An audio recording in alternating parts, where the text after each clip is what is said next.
Have you been following the news the last several weeks from the shooting in Ferguson 2 weeks ago yesterday to another shooting just within 72 hours in St. Louis, to a shooting here in Orlando, officer involved, or perhaps following the news out of Iraq with ISIS and Syria.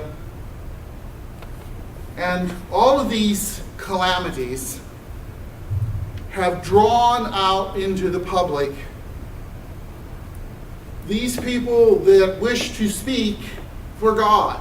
Oh, this is God's judgment for this. Or this is God's judgment for doing that. This is God's will for that.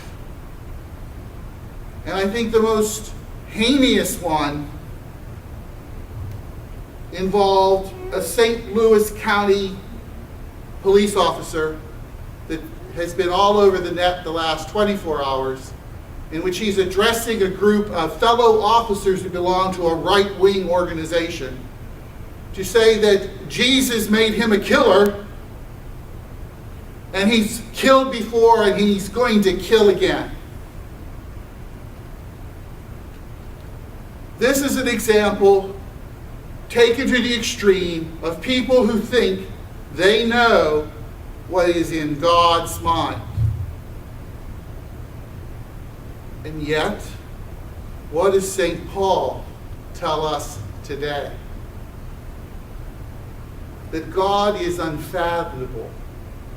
Here is one of his chosen ones, a leader of the church. And God is so awesome and so untouchable, unexplainable, that he says to us, who can know God's ways? Who can know God's mind?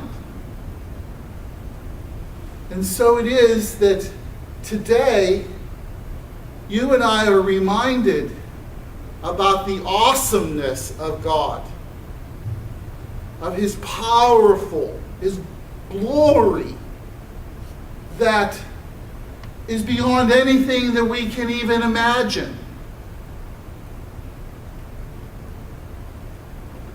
Yet, God became flesh and dwelt among us to show us a better way, to show us what it means to live outside ourselves, to love our neighbors as ourselves, that great commandment. And so today, as you go about beginning this new week, gathered here in God's house, about to receive Eucharist at God's table, ask God not to reveal to you what others are supposed to be doing, but ask God to reveal to you what you are supposed to be doing to change yourself.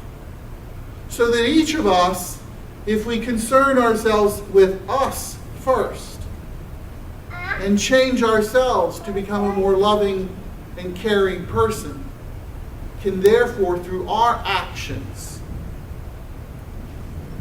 carry out God's command given to us by Jesus to love others as ourselves.